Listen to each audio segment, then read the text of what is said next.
Welcome to the podcast for practical pet parents. Sniffing out for budget-friendly pet tips? Then this podcast is your treat. Pesses and Paws. Welcome back to Pesses and Paws, the Pet Health Podcast. I'm Alex, your host, and for today's episode, we will be tackling a topic no pet owners want to think about but must be prepared for. This is emergency vet situations. Again, joining us today is Dr. Xander. Welcome back, Doctor. Again, Miss Alex. Pleasure to meet you again. Yes, for the third time. Tama ba, Doctor? For the third time. Okay, so to start off, Doc, can I ask you what are emergency veterinary situations? Or what are veterinary emergency? Veterinary emergency is very common. Dito sa Philippines, especially no, sa setting natin. So, nandyan yung mga urgent cases. So, mga trauma, laceration, heart attack, stroke. So, technically, kailangan talaga natin itong i-attend. Marami na rin mga clinics na nag-o-offer ng mga vet emergencies. So, might as well, kailangan natin gumawa ng listahan kung saan yung mga veterinary clinics nag-o-offer nito. Tama, Doc. Now, why is it so important to act quickly? Sabi mo nga, emergency. Tama. So, we have to act quickly. So, life-saving kasi ang mga vet emergency treatment. Number one, kung yung patient ba is nagkakaroon ng too much bleeding. Number two, yung mga chronic diarrhea or mga long-term acute diarrhea. Number three, kailangan din na nagkakaroon tayo ng trauma awareness sa ating mga alaga. If nagkakaroon sila ng pagbagsak, fall, yung mga ganyan, or nadudulas sila. So, sometimes, kailangan natin na dalhin sila sa vet. At mga time na hindi natin ina-expect. Kaya nga na sinabi mo, emergency situation. I agree, Doc. No? Siyempre, as pet owners, kailangan natin maging aware kung ano yung nangyayari sa buhay ng ating pets. Kaya nga. So, we should act quickly. Tama ba? Yeah. Okay. So, straight off to the first question, Doc. What are the common emergency situations? Like, I would love to emphasize on the foreign body removal. What happens, Doc, kapag for example, may accidentally na nalunok yung pets natin? Yes.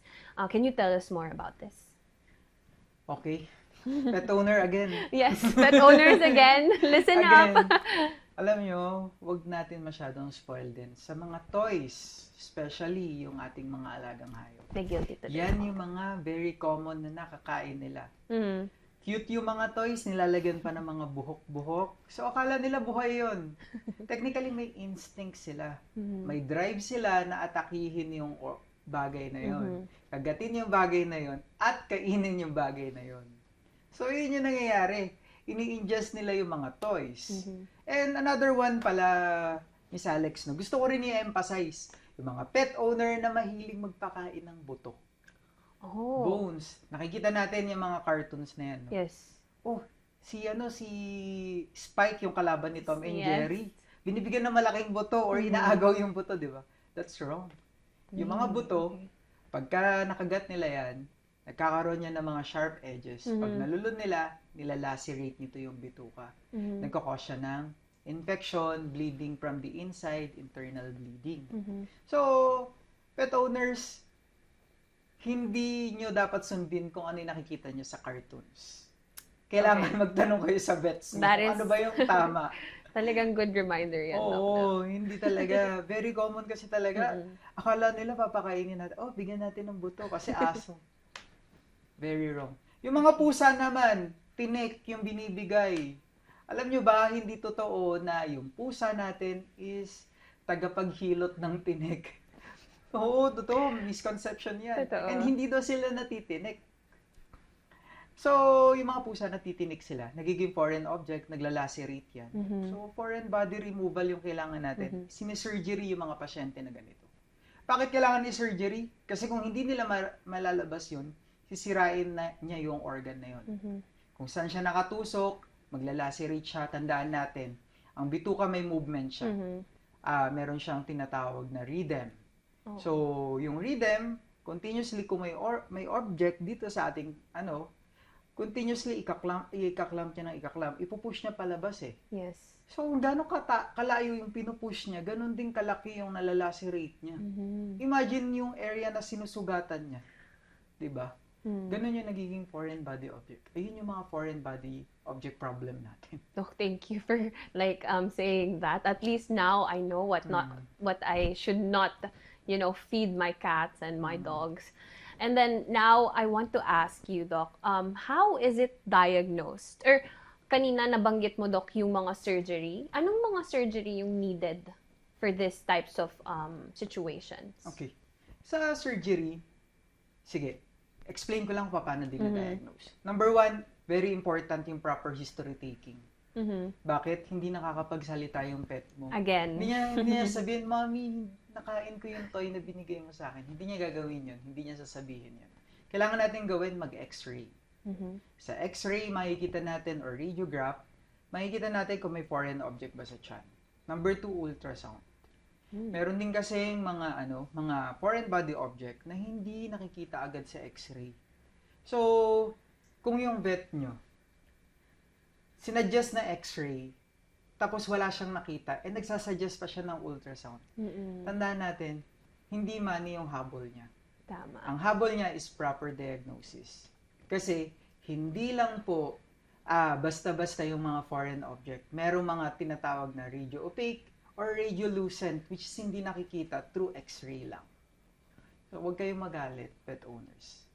So, blood test is also essential to diagnose yung foreign body object. Kasi number 1, kapag mataas na yung bleeding, nag-i-infect na siya sa bituka, kailangan natin makount yung WBC. Okay. May internal bleeding na ba? Kailangan na ba salinan ng dugo? Doon kami magbe-base. Tama. Then, blood chemistry, sometimes nagkakaroon sila ng organ failure. From ingesting a foreign body. Bakit? Wow. Kasi yung pancreas nila, nagpa-function well. Nagdudugo yung buong tiyan nila. Yeah. Pancreatitis, nagtatae ng may dugo. So, very common yun. So, dito naman sa, sa foreign body object, kailangan lang talaga natin na, maging aware kung ano yung dapat ibigay sa alaga natin. Tama. Hindi tinik, hindi buto. Dapat dog food. Tamang dog food na may right nutrition yung bibigay natin. Okay, listeners, narinig niyo yung sinabi ni Doc. So, no more bones and tinik. Bones and tinik. I feel like that's the same thing. So next, I would love to ask you about wound repair naman. Okay. Wound repair, and can you enumerate common types of injuries na common with our cats and dogs or with our pets? Okay. Wound repair naman, no? Ito yung isa sa mga common practices. Hindi ako galit sa pet owner. Sinasabi ko lang yung experience namin. Baka mabush ako dito, Alex. Sorry. May disclaimer. May mga disclaimer. Yes. After surgery, sometimes, papalagyan namin ng e-collar, bandage yung pet nyo. Pero yung mga ibang pet owners, sabihin, Dok, naaawa kami. Hindi gumagalaw pag naka-e-collar. Supposed to be, dapat hindi talaga siya gagalaw. Kasi naka-e-collar siya para hindi niya ilik yung sugat niya. Tandaan natin, no? Yung tang ng pusa mo or yung tang ng dog mo is equivalent yan sa bacteria ng kanilang pupu. So kung nililik nila yung sugat, yung infection mapupunta sa wound. Yes.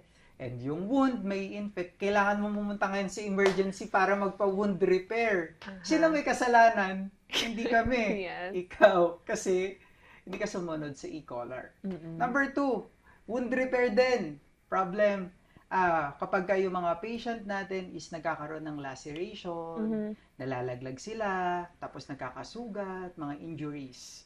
So, very common din yan na nakikita namin sa practice. Pero yung pinaka-common talaga is minsan medyo masakit talaga. Hindi talaga sumusunod yung mga pet owners, yung mga pet parent sa paglalagay ng mga e-collar or treatment dun sa pet nila. So, as vets, kailangan nyo lang po maging aware. Hindi po namin pinapahirapan yung ating mga alagang hayop. Ang ginagawa po namin ay para hindi ma-prolong yung agony niya, kailangan lang natin hindi mo lagyan ng e-collar. Yes. Yeah, di ba? So, yun mga ganong bagay ba, Alex? Yes. Kailangan nating alamin. So, patience and time. Tama ba, Doc? We have to be patient Totoo, about the nakakaawa treatment. di ba? Yes. Talking about treatment, Doc, ano pa yung parts of the treatment when it comes to these injuries? Besides the collars, ganyan, do they have to include like yung mga Surgery? walking and stuff? Yeah. Yeah, yung mga wound repair, kailangan talaga siya i-surgery. I-surgery, yeah. Again, restitch, restitch. Hanggang sa mahirapan na siyang ma-restitch kasi hindi talaga sumusunod si pet owner. Joke. Ayun. So, yun.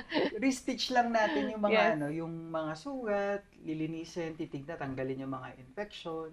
Tapos, yung mga walking, nililimit talaga namin. After Lalo surgery, na kapag ka mga ganong after surgery, post-op procedure. Unless, orthopedic procedure yan. Okay. Yung mga orthopedic procedures kasi, kailangan ng therapies. Therapist, yeah. So, yung mga therapy na yan, nag-involve ng laser therapy. So, ili-laser natin yung incision site para mas gumaling siya. Then, hydrotherapy para ma-mobilize niya ulit yung paa niya kung saan man siya nabali. I see. So, yung mga ganong bagay, Alex. Okay. So, yun, costly siya. Sobra. Sobra. Doc, hearing that. And then, speaking of stitches, Doc, can you talk about emergency C-sections? I know it's very common, lalo na pag dun sa mga pregnant cats and then hindi na kayang, ilabas. Dystocia, yeah. Something like that. Can you talk more about emergency C-sections? Yung mga emergency C-section, sobrang dami pa rin talaga na hindi aware sa spay and neutering ng ating mga alaga. Which is very important. Yeah, very important. Lalo na kung sobrang dami mo ng alagang aso. Tapos maya't maya, every 2 months nabubuntis, every 3 months nabubuntis. Very common yan, ang daming C-section sa clinic.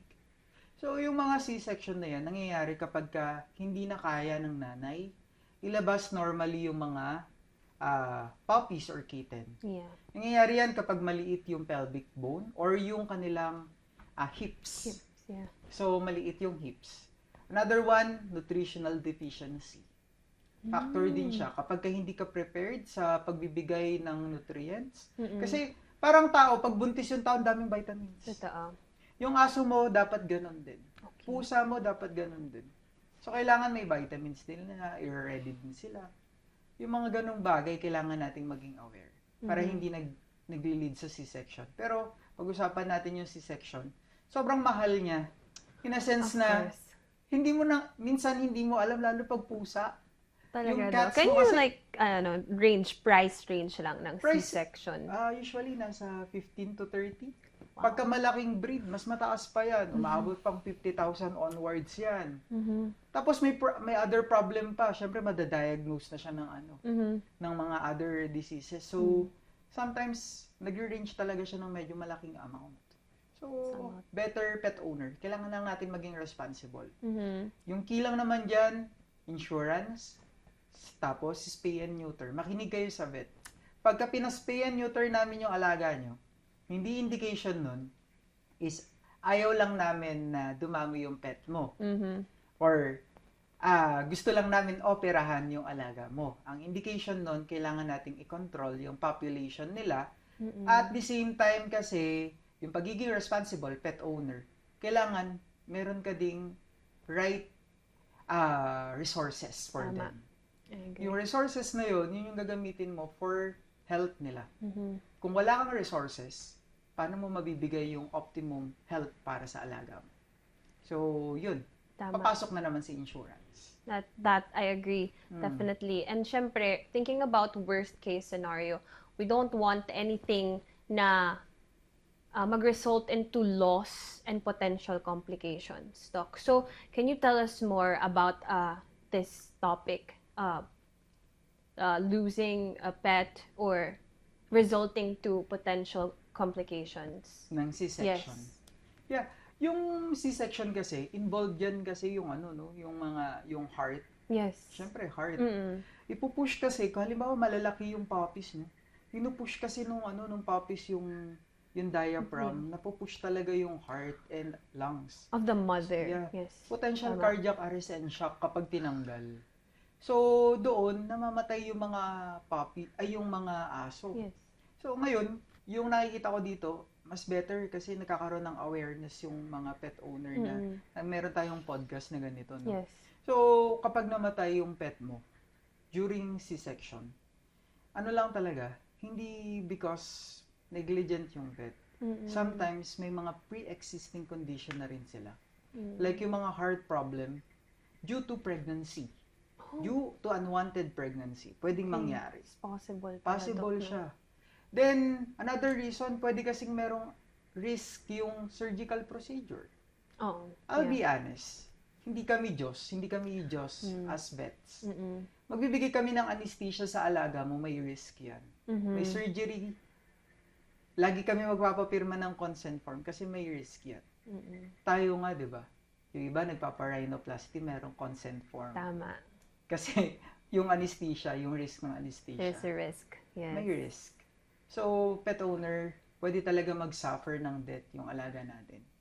Kapag na-CS sila or any procedure na nag-undergo sila ng anesthesia. But it's one thing that we don't want to ever happen. That's why we have this podcast. To inform our listeners the importance of acting quickly. Tama ba, Doc? Yes. Okay. So, one thing I want to also discuss is fracture repair. Doc, how serious is this when it comes to fractures that happens to our pets? Okay. Yung fracture kasi, sobrang dami talagang nangyayari sa ating mga alagang hayop. Yan yung mga pet owner natin or yung mga dogs na super lilikot. Sila yung mga commonly nagkakaroon ng fracture, mga toy breed, biglang tumatalon, nagbabali yung kanilang mga buto. So, ang maganda dito sa Philippines, no, yung veterinarian natin dito is very innovative. Sa atin wala tayong mga proper specialization, no? Pero nag-start na siya sa field. May mga doktor na rin na nagiging orthopedic surgery, nagpe-perform na ng ortho, mga fracture repair. Thankful ako kasi ang galing ng innovation dito sa Philippines. So, even sa clinic namin, nakakapag-perform na rin kami ng mga orthopedic. Wow. Even you, Yeah. Doc? Wow, Luckily. impressive, ah. Oo. So, yung mga ganong fit ng veterinary industry naman natin, sumasabay na tayo kahit papaano sa international standard. Yes. So, more years pa siguro, more pet owner pa na mag-alaga and mas maging aware, mas gaganda pa yung practice ng veterinary medicine. And masusolusyonan yung mga problems sa fractures. Yan. That's really nice, Doc. And, lastly, sobrang mahal magpa-orthopedic surgery ng pet. Yeah. Like Kaya how Alex, much po yung range yan? Makakapagbigay po ba kayo ng figure, Doc? Para sa ating ballpark pa lang to listeners. 50K. Yeah. 50K? Oo, hindi ako nagbibiro. Nasa ganong range. Kasi yung equipment niyan, sobrang mamahal. Yes. Materials ang mahal. Plates ang mahal. Raw material abroad eh. So wala tayong magagawa. Kundi to Diba? pay. Yeah. A hefty, Ayun. hefty amount. Paano naman po siya nadadiagnose? And since you already discussed the cost, how do you diagnose it and then suggest na medyo ganito po kamahal yung magagastos because of this diagnostics? How do you diagnose a fracture? Kailangan lang natin X-ray para makita yung X-ray. fracture. X-ray, CT scan for surgical planning. Then, blood test. Imaginein mo, mga labs pa lang. Mahal na Labs pa siya. lang. Labs pa lang. Kasi kung hindi ka magkakaroon ng proper surgical planning, magpi-fail yung implants mo. So, kailangan mong i-run talaga yon. Unless, very precise ka na alam mo na yung case. Then, another one, yung sa ganito mga fracture repair, Alex, most likely kasi yung mga pet owner, nag-struggle talaga sila to pay yung na yun. So, anong nangyayari? Tumatagal talaga hanggang sa mabulok na lang yung kamay ng aso, yung arm niya, yung legs niya. Hanggang sa ipa-euthanize na lang nila kasi wala silang pera to have the procedure. Yun yung nakakalungkot sa field namin. Everyday kami nakakita ng euthanasia cases because of the cost.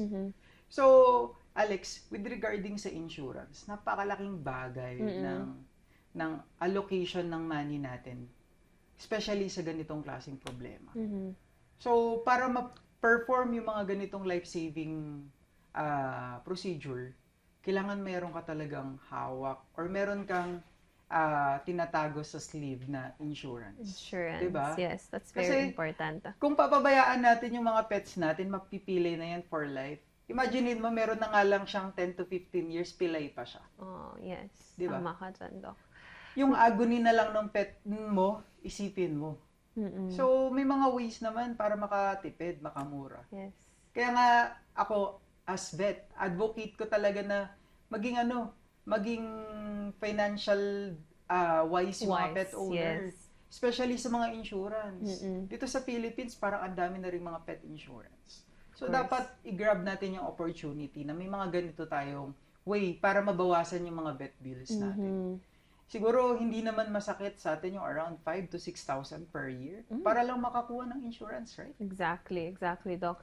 Now, let's talk about emergency surgery, Doc. If you remembered last time, we talked about gastric dilatation volvulus. Tama Yeah. ba, Doc?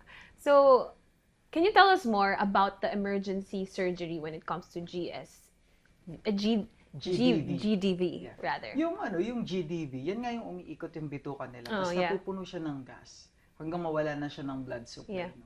Yung mga ganitong life-saving procedure, kailangan yan i-x-ray, ultrasound, then surgical operation. It's either laparotomy, Mm-mm. laparotomy, enterotomy, or gastrotomy. So, para lang maano siya. So, yung mga large breed dog, yan yung mga common na tinatamaan. And mahal talaga yung procedure na to.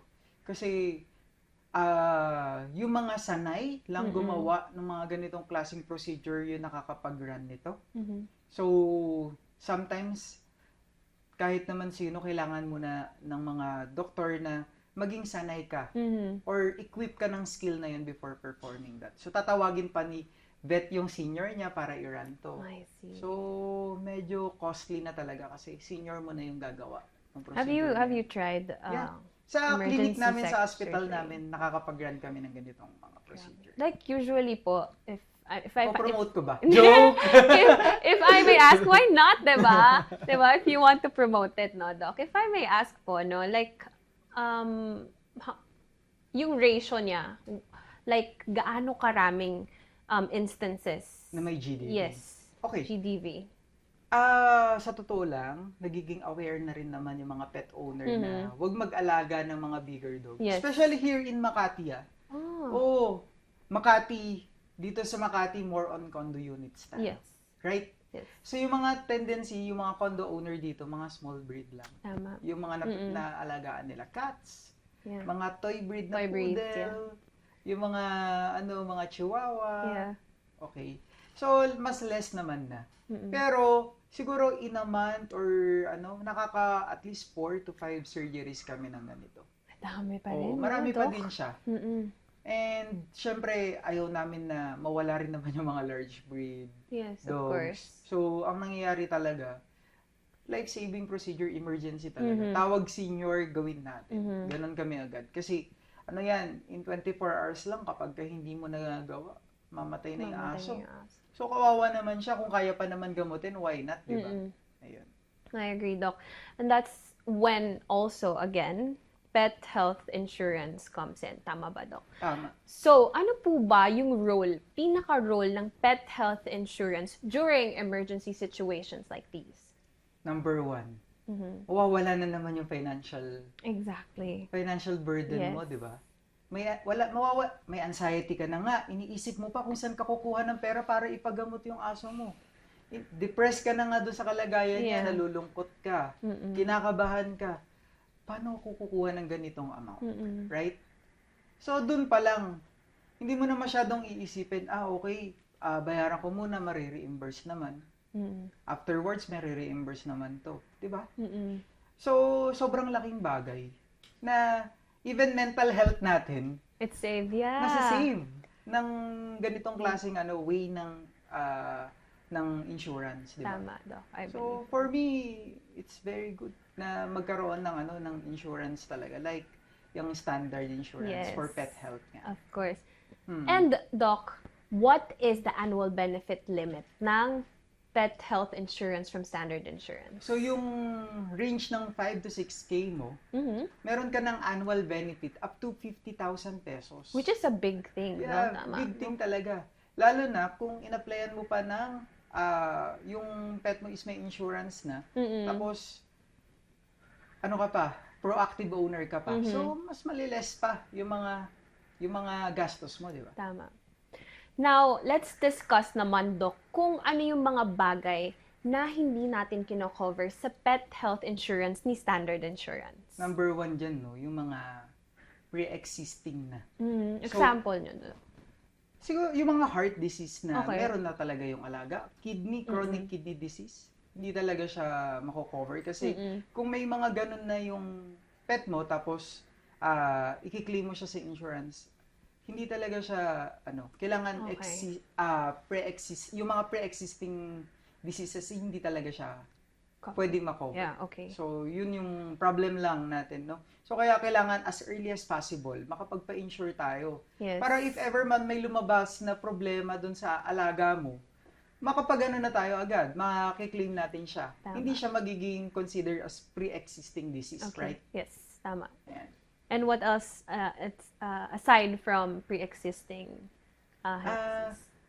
Ang regarding sa pet standard pet insurance, magki-kick in siya as early as 1 month na na-claim mo yung insurance. Okay. Except dun sa cruciate ligament. Nagki-kick in siya after 6 months na nakuha mo yung insurance. Yeah. So, yung mga ganong bagay. And also, viral infection. Okay. So, hindi nila mako-cover. Kasi, dapat responsible pet owner ka. Dapat nagpapa-wellness ka, nagpapabakuna ka naman ng alaga mo. So, yung mga ganong bagay kasi, hindi na kayang sagutin yan ng insurance. Okay. Dapat ikaw mismo, maging responsible ka na magpabakuna. And ang daming vet clinics na ngayon na dito sa Philippines, wala nang lusot na magkaroon tayo ng negligence sa pagpapabakuna. Tama. No more excuses, pet owners. Wala na excuses. Okay, so Doc, let's move on to the actionable advice that you would love to share to our listeners. Okay, especially for urgent cases. Yan yung mga GDV. Mga diniscuss natin kanina, like mga laceration, wound laceration, foreign body. Kailangan alam natin yung list ng mga veterinary clinics nearby. Kasi very important yun eh. Kailangan yung second, very important siya sa life ng pet mo. Yeah. So, pet owners, number 2 na kailangan natin i-consider is yung kakayahan nating ipagamot, which is may options naman na tayo. Kailangan lang natin ng proper management sa money natin, especially sa mga ganito, pet care. So, may insurance na. Diyan yung standard pet insurance. So, for the meantime, kailangan lang din nating maging aware kung ano pa yung mga clinical signs and symptoms na maaaring mag-arise during time ng emergency. So, yun lang yung may advice ko. Kailangan lang natin ng proper awareness. All right. Thank you so much, Doc Xander. That has been very helpful for our listeners today. And thank you also for sharing your thoughts and also information about this critical situations na I know a lot of our listeners learned a lot from. And for our listeners, make sure to share your experiences when it comes to emergency pet experiences. Comment down below. We'd love to hear it from you. And if you want to learn more about the Standard Insurance Pet Health Insurance, make sure to visit their website and their Facebook account.